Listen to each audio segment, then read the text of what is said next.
Hello friends, welcome to my channel. இன்னைக்கு நாம ஆண்களோட விந்தணுக்களை அதிகரிக்கிற ஒரு உணவை பத்தி தான் பார்க்க போறோங்க.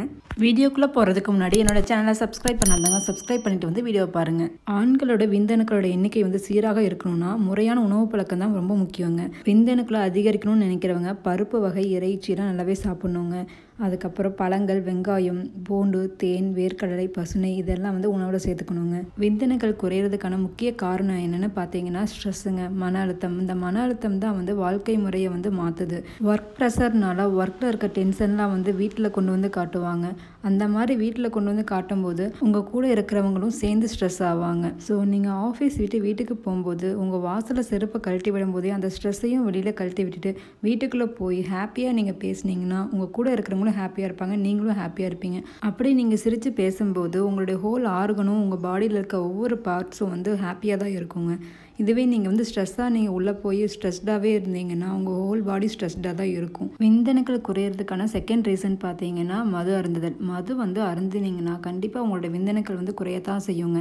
இது வந்து டாக்டர்ஸ் வந்து சொல்கிறாங்க. இந்த மாதிரி மது அருந்தினாங்கன்னா கண்டிப்பாக விந்தணுக்கள் வந்து அதிகரிக்காது, ரொம்பவுமே குறையும் அப்படின்னு சொல்கிறாங்க. 1 மில்லி விந்துவில் 1 மில்லியன் விந்தணுக்கள் வந்து வெளியில் வருதுங்க. அந்த 1 மில்லியன் விந்தணுக்குள்ள ஒரே ஒரு விந்தணு தான் வந்து உங்கள் மனைவியோட கர்ப்பப்பைக்குள்ளே போய் அது வந்து ஃபார்ம் ஆகி குழந்தையாக மாறுதுங்க. அந்த ஒரு விந்தணு வந்து வீரியம் மிக்க விந்தணுவாக இருக்கணும். ஸோ ட்ரிங்க் பண்ணுறதுனால வீரியம் இழந்து தான் செயல்படும் விந்தணு. அதனால் நீங்கள் ட்ரிங்க் பண்ணுறதை வந்து அவாய்ட் பண்ணணுங்கிறது டாக்டர்ஸோட ஒப்பீனியன். அடுத்து விந்தணு குறைக்கிறதுல முக்கிய பங்கு வகிக்கிறது என்னென்னா ஸ்மோக்கிங்க. ஸ்மோக் பண்ணுறவங்களுக்கு கண்டிப்பாக வந்து விந்தணு குறையுங்கிறது டாக்டர்ஸ் வந்து சொல்கிறாங்க. சிகரெட்டில் தீங்கு விளைவிக்கக்கூடிய நிக்கோடின் ஒன்று இருக்குங்க. அந்த நிக்கோடின் என்ன பண்ணுன்னா நம்ம உடலில் வந்து ஆக்சிஜன் அளவை வந்து குறைக்கும். அதனால் விந்து எண்ணிக்கையை வந்து அதை வந்து டைரெக்டாக பாதிக்குங்க. புகைப்பிடிக்கிறது வந்து நிறுத்தினீங்கன்னாவே விந்தணுக்கள் எண்ணிக்கையை வந்து அதிகரிக்கலாம். இப்போ விந்தணுவை அதிகரிக்கிற உணவை எப்படி செய்யலாம்னு பார்க்கலாங்க. நார்மலாகவே விந்தணுக்கள் அதிகரிக்கிறதுக்கு எல்லாருமே பாதாம் பிஸ்தா தான் சாப்பிடுவாங்க. பாதாம் பிஸ்தா முந்திரியெல்லாம் அப்படியே சாப்பிடாம நான் சொல்கிற மாதிரி சாப்பிடுங்க. 200% நான் வந்து சியூரிட்டி கொடுக்குறேன். 48 டேஸில் வந்து உங்களுக்கு கண்டிப்பாக விந்தணுக்கள் வந்து அதிகரிச்சிருக்கும். நீங்கள் செக் பண்ணி பாருங்கள், உங்களுக்கு கண்டிப்பாக வந்து ரிசல்ட் தெரியும். தேவையானது என்னென்னு பார்த்தீங்கன்னா பாதாம், பிஸ்தா, முந்திரி, கசகசா. கசகசானா உங்களுக்கு தெரியும், நம்ம சமையலில் வந்து எல்லாருமே யூஸ் பண்ணுவாங்க. வெள்ளையாக சின்னதாக கடுகை விட சின்னதாக இருக்கும். அது வந்து நீங்கள் வந்து 200 கிராம்ஸ் எடுத்துக்கணும். பாதாமும் 200 கிராம்ஸ் எடுத்துக்கணும். முந்திரி 200 கிராம்ஸ், பிஸ்தா 200 கிராம்ஸ். ஸோ 4 பொருட்களையுமே நீங்கள் வந்து 200 கிராம்ஸ் எடுத்து வச்சுக்கோங்க. அடுத்து ஸ்டவ் ஆன் பண்ணிவிட்டு கடாய் அடுப்பில் வச்சுக்கோங்க. கடாய் நல்லா சூடானதுக்கப்புறம் பாதாம் 200 கிராம்ஸ் போட்டு நல்லா மிதமான சூட்டில் வந்து ஃப்ரை பண்ணுங்கள். ரொம்பவுமே ஃப்ரை பண்ண தேவையில்லை, லைட் ஹீட்டில் வந்து ஃப்ரை பண்ணால் போதும். லைட் ஹீட்டில் ஃப்ரை பண்ணி எடுத்து ஒரு தட்டில் வந்து ட்ரான்ஸ்ஃபர் பண்ணிக்கோங்க.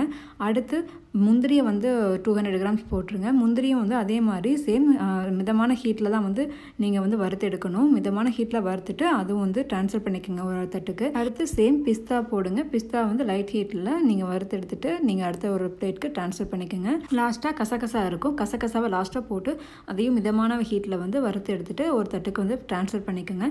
இந்த 4 பொருளுமே வந்து நம்ம வறுத்தெடுத்ததுனால கொஞ்சம் வந்து ஹீட்டாக இருக்கும். அதனால ஹீட் வந்து ரிமூவ் ஆகிறதுக்கு கொஞ்சம் நேரம் வந்து ஆற விட்டுருங்க. இந்த 4 பொருட்களுமே நல்லா ஆறினதுக்கப்புறம் 4 பொருட்களையுமே வந்து மிக்சியில் போட்டுக்கோங்க. மிக்சியில் போட்டு நல்லா ஃபைன் பவுடர் அரைச்சிடுங்க.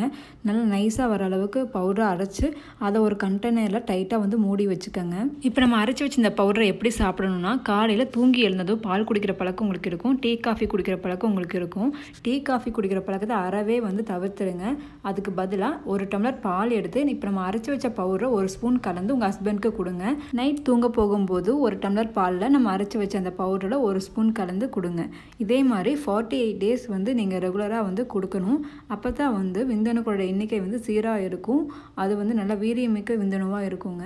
கண்டிப்பாக இதை நீங்கள் வீட்டில் ட்ரை பண்ணி பாருங்கள். 200% வந்து சியூரிட்டி கொடுக்குறேன். கண்டிப்பாக விந்தணோட எண்ணிக்கை வந்து அதிகரிக்கும். இந்த வீடியோ உங்களுக்கு ரொம்பவுமே பயனுள்ளதாக இருக்கும். இந்த வீடியோ உங்களுக்கு பிடிச்சிருந்தா மறக்காமல் எனக்கு சப்ஸ்கிரைப் பண்ணி சப்போர்ட் பண்ணுங்கள்.